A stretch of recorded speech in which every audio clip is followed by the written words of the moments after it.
Cari denen o qoşu. Dördüncünün adı o qoşudur, ikincinin adı o sudur cari. Göster. Girdin. Al Ömer, otur yerine Ömer. Otur yerine. Hadi gel böyle. Hadi Allah, imkan verir misin? Hadi gel. Göster. Hadi Allah. Aha rəqib çıxdı və düz elədin, hə? Hə? Dizləri yox, Həmzə.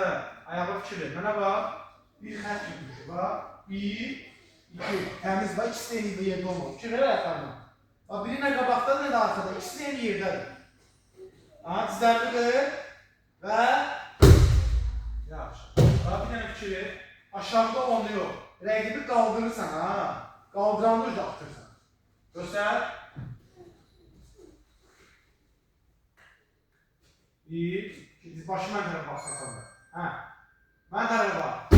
Həmzə, bax. İki ver, axanda bax, dirsəyimə bax. Göster.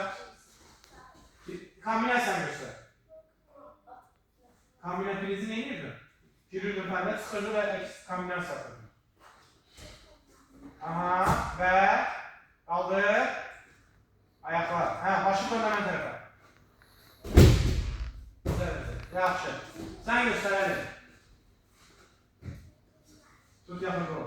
Yaxında otur. Hə. Çıxdın. Çıxdın, həmsə ayağı çıxar.